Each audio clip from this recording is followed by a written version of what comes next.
আমাদের যুবকদের কাছে একটা মারাত্মক জিনিস এসছে। 14ই ফেব্রুয়ারি ভ্যালেন্টাইন ডে, নামটা দিয়েছে ভ্যালেন্টাইন ডে, কিন্তু কাজটা হচ্ছে জিনা করা। নাম দিয়েছে রোজ ডে, কাজটা হচ্ছে জিনা। নাম দিয়েছে চকলেট ডে, কাজ হচ্ছে জিনা করা। নাম দিয়েছে কিস ডে, কাজ হচ্ছে জিনা করা। আপনারা কি মনে করেন পতিতালয়ে এখন বর্তমানে বেশি জিনা হয়? না, রাস্তাঘাটে আর পার্কে কুকুরের ন্যায় জিনা চলছে।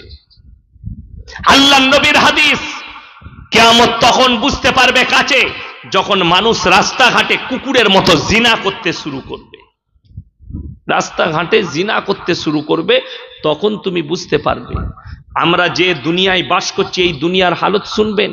হাই রে মুসলমান, হাই রে দেশ।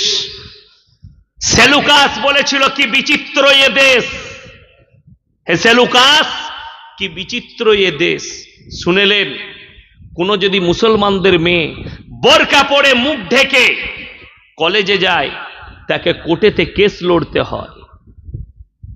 আর আমাদের দেশে যে নারীরা ন্যাংটো ঘুরে বেড়ায়, তারা এয়ারপোর্টে হোক, রেল স্টেশনে হোক, বাজারে হোক, ন্যাংটো ঘুরে বেড়াতে পায়, কোনো দ্বিধাবোধ নেই।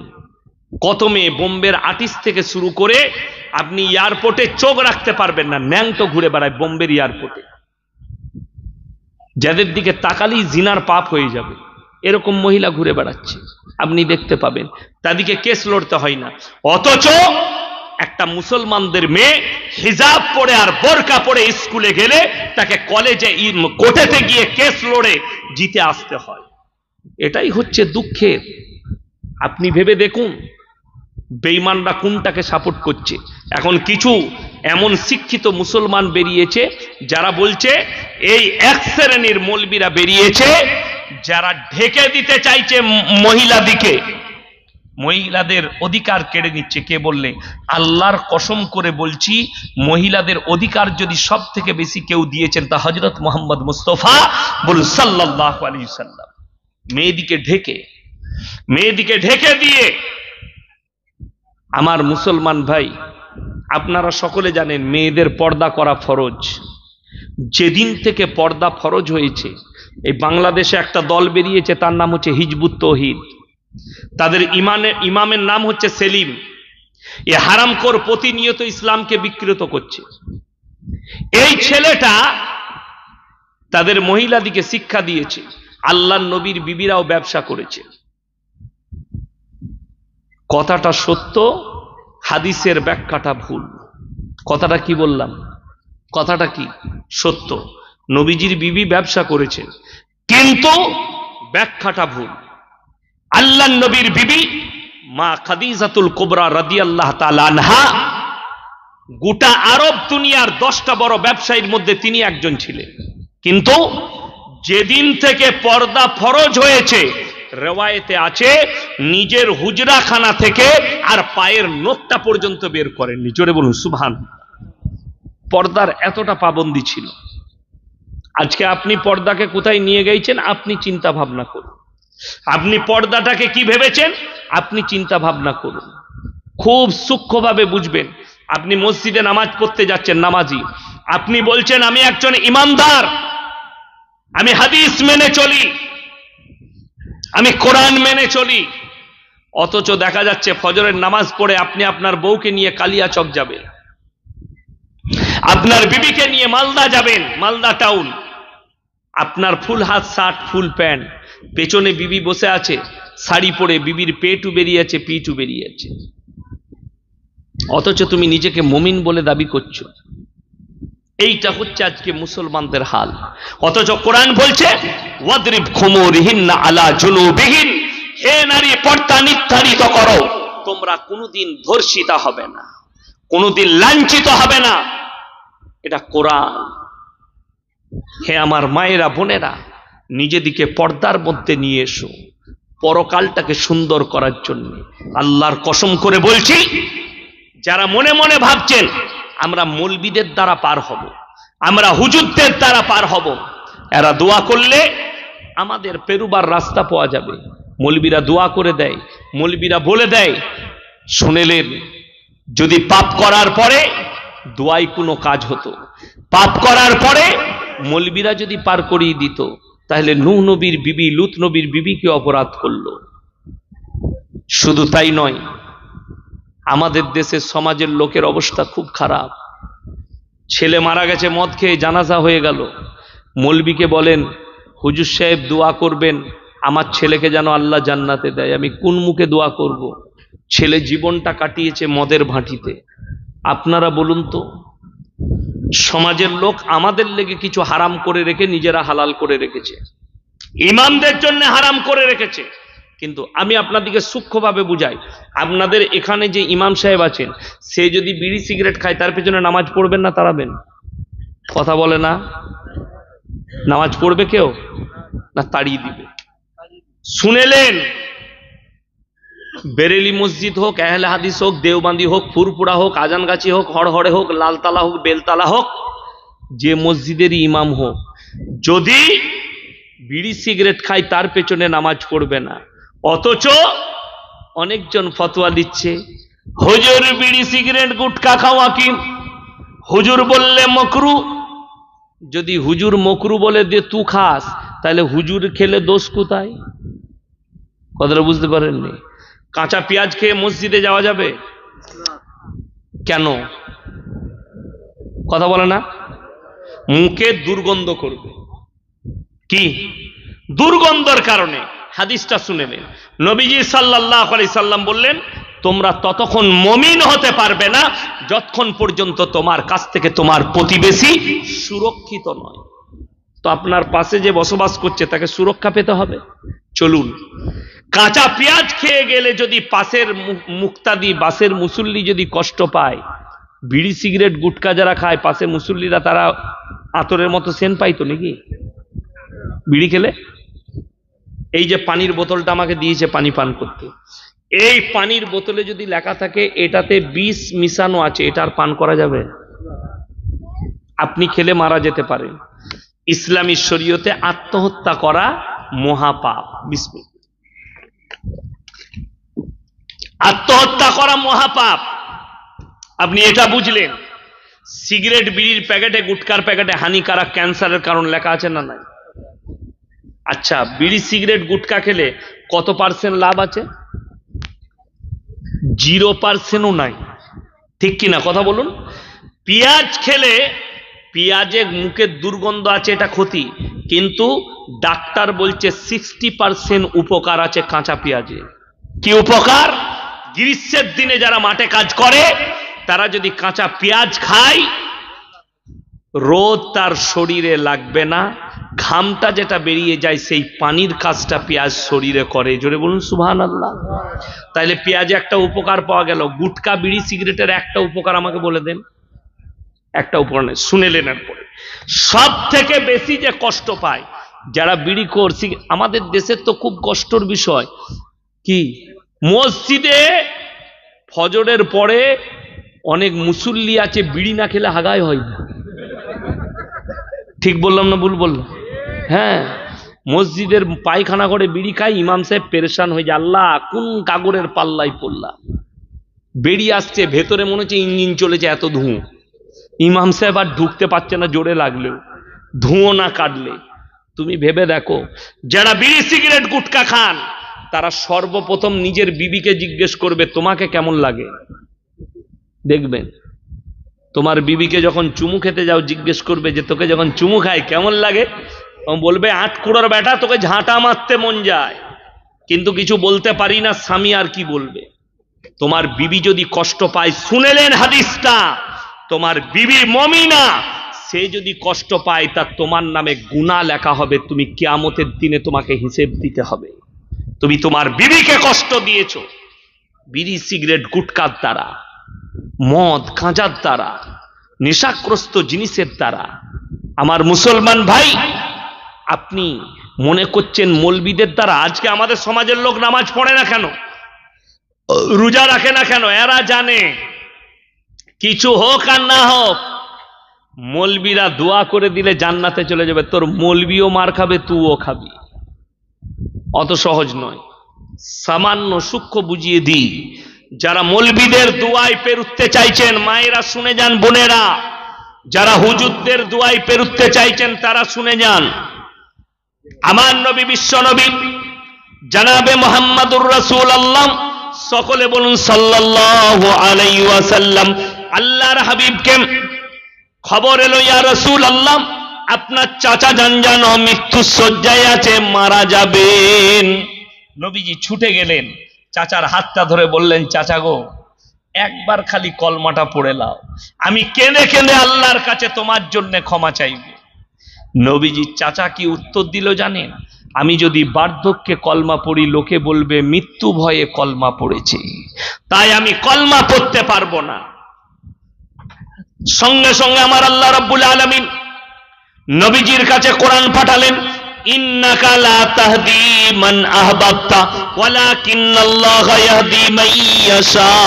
হে আমার বিশ্ব নবী, পৃথিবীর মানুষকে বলো হিদায়েতের দপ্তরটা আমার আল্লাহর হাতে।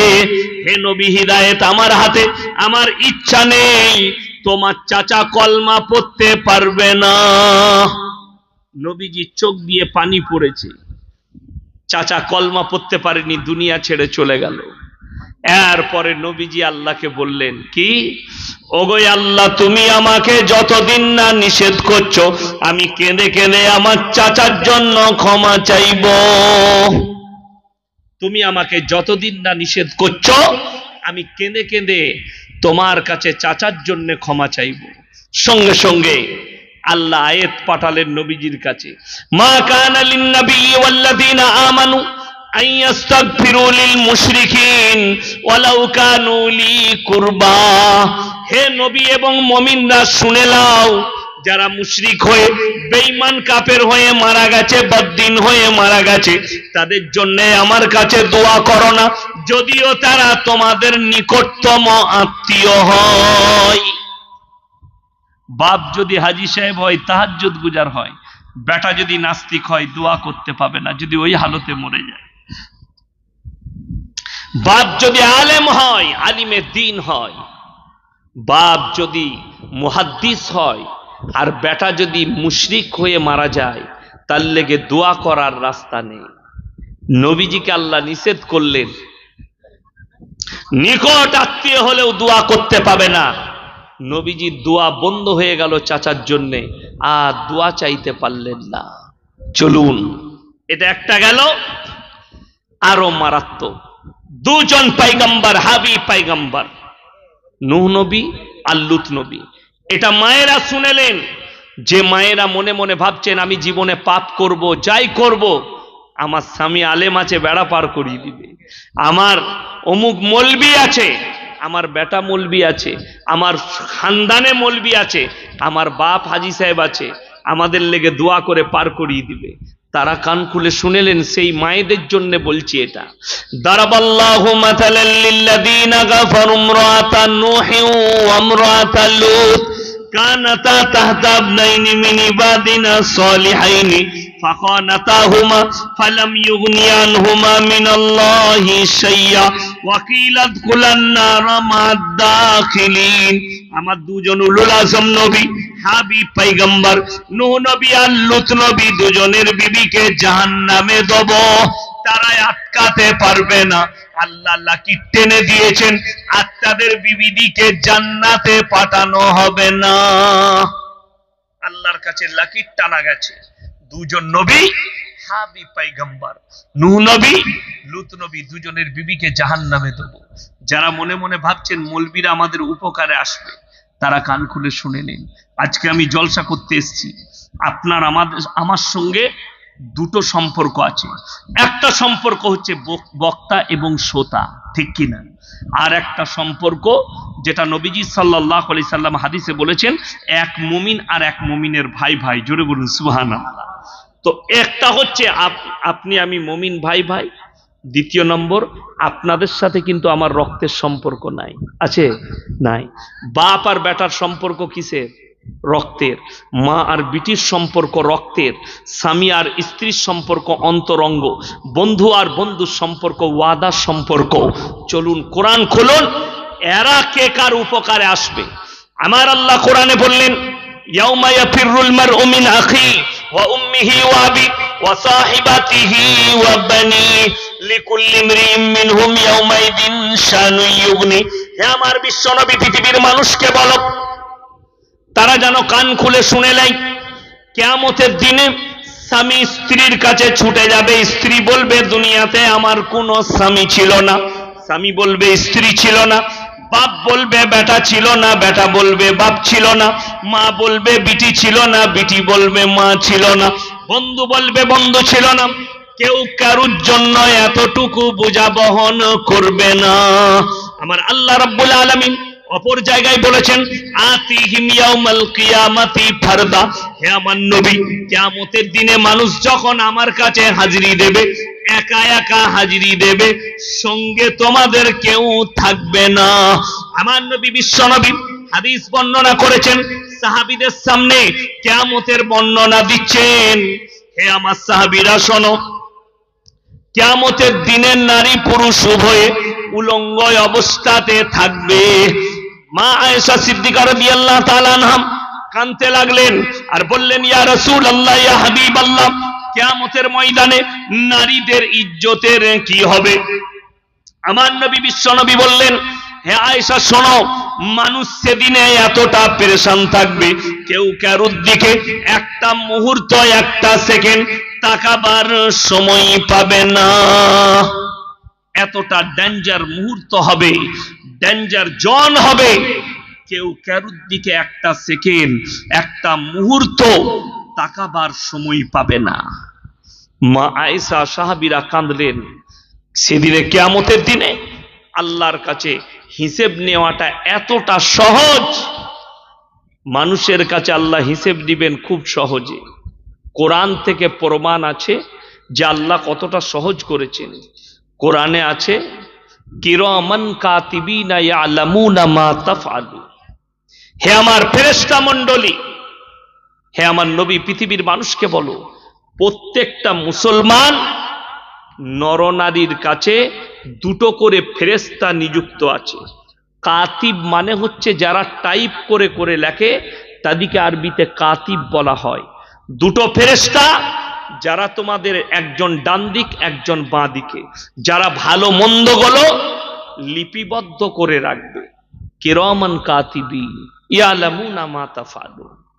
এই যে আমলনামা লিখে রাখা হবে, আল্লাহ কোরআনে অপর জায়গায় বললেন কিয়ামতের দিনে আমি আল্লাহ যখন বিচার করব, হিসেব নেব, ইকরা কিতাবাক, ইকরা কিতাবাক কাফা বিনাফসিকা লিয়াউমা আলাইকা হাসিবা মান ইহতাদা ফাইন্নামা ইয়াহতাদি লিনাফসি ওয়া মান দাল্লা ফাইন্নামা ইয়াদিল্লু আলাইহা ওয়ালা তাসিরু ওয়াজিরাতুন বিজরা উখরা ওয়া মা কুন্না মুআযযিবিনা হাত্তা নাবআসা রাসূলা।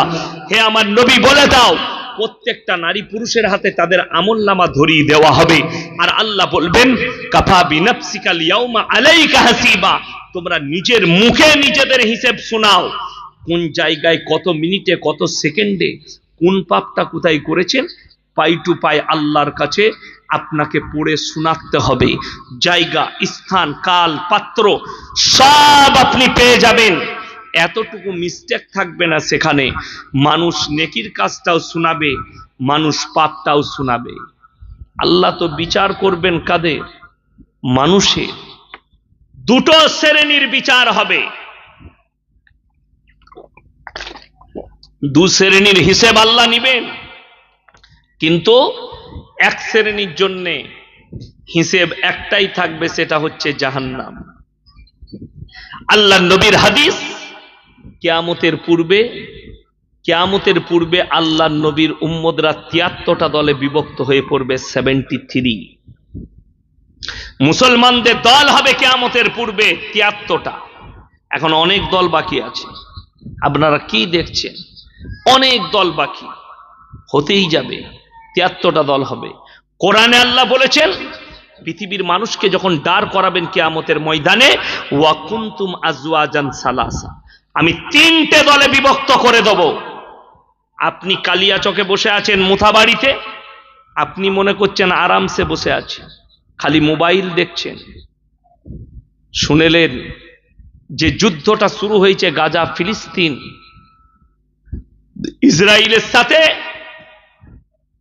এটা শুধু গাজায় থেমে থাকবে না, গোটা পৃথিবীতে ছড়াবে যুদ্ধটা, তৃতীয় বিশ্বযুদ্ধে পরিণত হবে এবং তার চিঙ্গারি উঠে গেছে। ঈদের দিনেই রাত্রে 200টা ড্রোন হামলা করেছে ইরান। ইরান যুদ্ধে নেমে গেছে, সরাসরি হামলা করেছে, এলান হয়ে গেছে। নেতানিয়াহুকে একসঙ্গে 4টা দেশ হামলা করেছে, তার মানে তৃতীয় বিশ্বযুদ্ধের ডাঙ্কা বেজে গেছে। অলরেডি রাশিয়ার ভ্লাদিমির পুতিন আর চীন সরকার জিনপিং এরা বলে দিয়েছে আমরা ইরানের পাশে আছি। ইসরায়েলের পাশে আমেরিকা, ব্রিটেন, আরো বিভিন্ন বেঈমান কাফেরের দেশ তারা দাঁড়িয়েছে। এটা তৃতীয় বিশ্বযুদ্ধে পরিণত হবে। আল্লাহর নবীর হাদিস শুনেলেন, কিয়ামতে মহাযুদ্ধ ঘটবে, আর যুদ্ধটা ফিলিস্তিনকে নিয়ে নয়, যুদ্ধটা আল আকসা নিয়ে নয়। মহাযুদ্ধ যেটা ঘটবে সেটা হচ্ছে ফোরাত নদীর পানি শুকিয়ে গিয়ে যে পাহাড়টা বেরিয়ে আসবে, সেই সোনার পাহাড় নিয়ে মহাযুদ্ধ ঘটবে, গোটা পৃথিবীতে চিঙ্গারি ছড়াবে। আমার মুসলমান ভাই, ঈদের 1 সপ্তাহ আগে থেকে আপনি আপনার ছেলে মেয়েদের কাপড় জামা কিনতে গেছেন কালিয়া চকে। কোন জামাটা আমার সন্তানের জন্য ভালো হবে, কোন জামাটা আমার মেয়ের জন্য ভালো হবে, আমরা কিনে বেড়াচ্ছি, গোটা পৃথিবী কিনছে ঈদের কাপড়। আর গাজা ফিলিস্তিনের মানুষরা খুঁজে বেড়াচ্ছে এক টুকরো কাফন, বাচ্চাটা মারা গেছে, তাকে কাফন পেলে লেপটিয়ে তাকে দাফন করব। আপনি অবাক হবেন, আপনি সেহরি খেয়েছেন, ইফতারি করেছেন, আপনার দাস্তারখানে আল্লাহ পর্যাপ্ত খাবার দিয়েছে, কিন্তু গাজা ফিলিস্তিনের মানুষের কাছে খাবার থাকেনি যে সেহরি খাবে। ঘাসগুলোকে পানিতে ফুটিয়ে, গরম পানিতে ফুটিয়ে জুস করে তার সেহরি খেয়েছে, সেটা দিয়ে ইফতারি করেছে। আল্লাহর যতগুলো আযাব আছে, সব থেকে বড় আযাবের নাম হচ্ছে অভাব। অভাবের থেকে বড় আযাব আল্লাহর কিছু নেই। যদি একটু পানি বন্যা চলে আসে, আপনার কাছে টাকা থাকলে পানিটা মরে গেলে কিনে খেতে পারবেন। যদি আপনার কাছে ঘরটা না থাকে, যদি খেতি বাড়িটা থাকে, আপনি খেতে পারবেন। কিন্তু যদি সব শেষ হয়ে যায় গোলা বারুদে, আপনি খাবেন কি? আল্লাহর আযাবের মধ্যে সব থেকে বড় আযাব হচ্ছে অভাব। যখন আং সান সুকি সরকার মায়ানমারের রোহিঙ্গা মুসলিমদের ওপরে নির্যাতন শুরু করলো, হত্যাকাণ্ড চালাতে লাগলো, বহু রোহিঙ্গা মা বোন ভাই সব বাংলাদেশে পালিয়ে এসে আশ্রয় শিবিরে আশ্রয় নিয়েছে। তাদের কাছে মিডিয়া পৌঁছেছে, তারা পেটের জন্যে তারা বলছে আমরা নিজেদের বাচ্চার মুখে খাবার তুলে দিবার জন্য দেহ ব্যবসায়ী পর্যন্ত বহু মহিলা নেমে গেছে। অভাব এমন জিনিস, বাপের চোখের সামনে বাচ্চা যখন কাতরাবে তখন তাদের কাছে আর কোনো কিচ্ছু থাকবে না। ফিলিস্তিনের একজন মা, তিনি কি বলছে জানেন? যে যদি আজকে বিশ্বের কেউ থাকতো, আমার শরীরের মাংসগুলো কেটে বিক্রি করার হতো, আমি এক টুকরো মাংস বিক্রি করে আমার বাচ্চার মুখে খাবার তুলে দিতাম।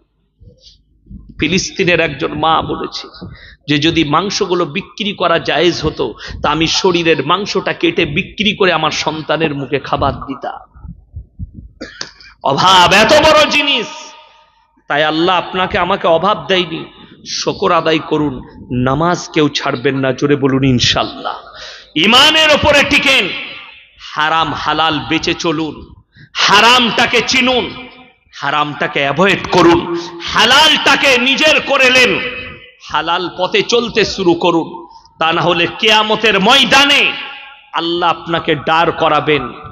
কোরআনে বলা হয়েছে এই দুনিয়ার জন্য ওয়ামাল হায়াতুদ দুনিয়া ইল্লা মাতাউল গুরুর, দুনিয়াটা তোমাদের জন্য সম্পূর্ণ ধোঁকা। আপনি আমি ধোঁকায় পড়ে আছি আমার ভাই। এই ধোঁকা তখন বুঝতে পারবেন যখন চোখটা বন্ধ হয়ে কবরের দুনিয়ায় চলে যাবে, যখন কিয়ামতের ময়দানে হাজির হবে। আল্লাহ এই দুনিয়াটা যেটা দেখছেন রং, আমার যুবক দিকে বলি, যুবদিক দিকে, এই রং লীলাসার দুনিয়া, রং তামাশার দুনিয়া, এটাকে ভুলে যাও।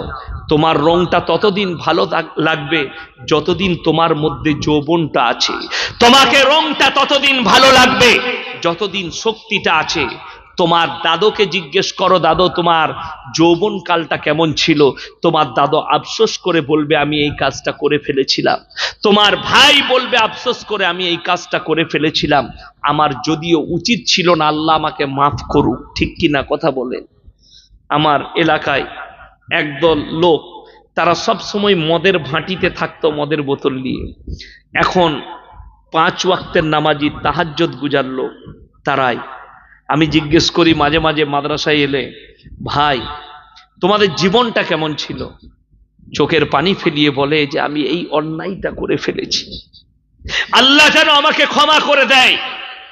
আমার ভাই, যৌবনটা যতদিন থাকবে ততদিন মনে হবে আমার কিছুই করতে পারবে না, আমার কিছুই হবে না।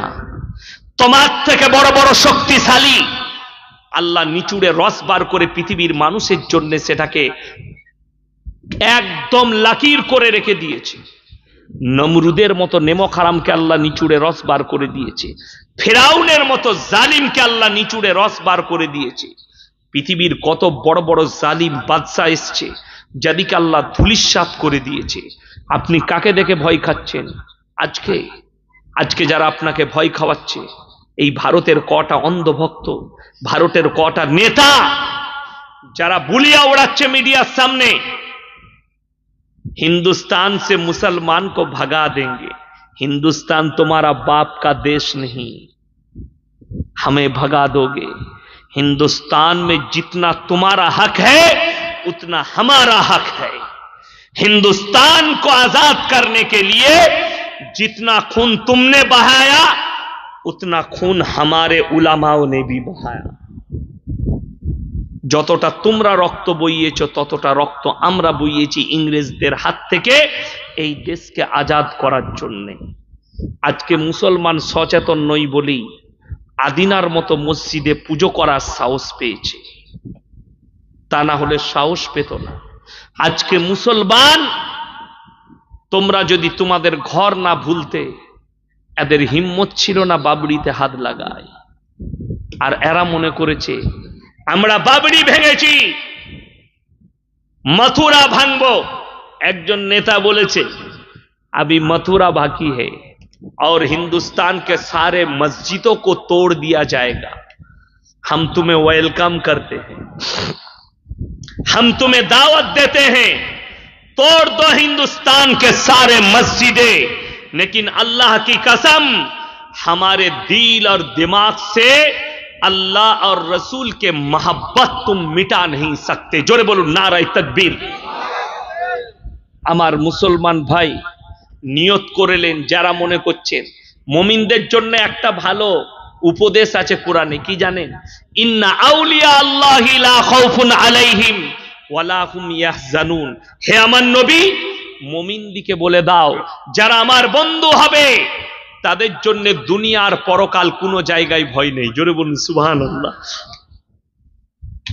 গাজায় হাজার হাজার শিশু, কত শিশু মারা গেছে জানেন? 35,000। কত বললাম? 35,000 শিশু মারা গেছে। 70,000-এর বেশি মানুষ মারা গেছে। তাই আমার ভাই, আমরা ইমানটাকে মজবুত করব। জোরে বলুন ইনশাআল্লাহ। আল্লাহ মাল দিয়েছে, 3 জন যদি তোমাদের কাছে হাত পাতে তাদের হাতকে ফিরিও না, এটা কোরআন। মায়েরা শুনেলেন, ভাইয়েরা, 3টে ব্যক্তি যদি তোমাদের কাছে হাত পেতে দেয় তাদের হাতকে ফিরাবে না। 1 নম্বর ওয়াতিদাল কুরবা হাক্কাহু আল মিসকিন ওয়া ইবনাস সাবিলি ওয়া লা তুবাদদির তাবদীরা ইন্নাল মুবাদদিরিনা কানু ইখওয়ানাশ শায়াতিন ওয়া কানাশ শাইতানু লিরাব্বিহি কাফুরা। 1 নম্বর, তোমাদের কাছের গরিব যদি হাত পাতে তাদের হাতকে ফিরিয়ে দিও না। ওয়াল ইয়াতামা ওয়াল মাসাকিন, আর এতিম আর মিসকিন যদি হাত পাতে, ওয়াবনাস সাবিলি ওয়ালা তুবাদদির তাবদীরা, আর মুসাফির যদি তোমাদের কাছে হাত পাতে, আজকের মজমায় সব থেকে বড় মুসাফির কে? কথা বলেন। আমি। এক বাড়ি 290 না কত কিলোমিটার হলো আমার বাড়ি থেকে এখানে। আমার ভাই, আমি হচ্ছি মুসাফির। এই তিনটে লোক যদি তোমাদের কাছে হাত পাতে, এদের হাতকে ফিরিও না। আমার মুসলমান ভাই, আপনারা অনেক দিয়েছেন। কোরআন কত পারা বাবা? 30 পারা। আমি 30 জন ভাই কে কে আছেন, একটি করে 1000 টাকা দিবেন। 30 জন ভাই দেন। প্রশ্নগুলো দিবার হলে না, সবগুলোই দেন, আমি যেটা উত্তর হয়ে যাবে। আগে আমি 30টা প্রশ্নগুলো উত্তর দেবো, কি বুঝলেন? প্রশ্নের উত্তর দেবো। 30 জন ভাই 1000 করে টাকা আমার হাতে দেন। যদি না থাকে ফোন পেতে দেন, না থাকলে নামটা লিখিয়ে যান, কালকে পরশু দিবেন। মায়েদের মধ্যে ভাইদের মধ্যে 30 জন ভাই তাড়াতাড়ি আসুন, তাড়াতাড়ি হাত তুলে। আমি 30 জন চেয়েছি, 30 জন ভাই মাত্র। 1000 করে টাকা বলেছি, 30 জন। হাদিসে আছে জাকিরা, গচ্ছিত সম্পদ। কিয়ামতের দিনে মানুষ কাঁদবে, আমি যদি আরো কিছু বেশি দান করতাম আমার জন্য মঙ্গল হতো। 30 জন ভাই তাড়াতাড়ি বলুন। 1000। 1 নম্বর কে আছেন?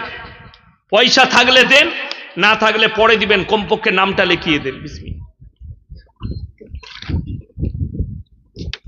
30 জন ভাই কে কে আছেন? 1 নম্বর বিসমিল্লাহ কে আছেন? তাড়াতাড়ি করুন। 1 নম্বর বিসমিল্লাহ কে আছেন? 1000 টাকা।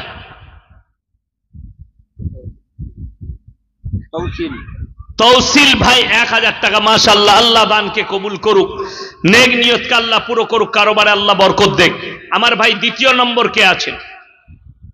2য় নম্বর আল্লাহর বান্দাটা কে আছেন? একটু তাড়াতাড়ি বলি।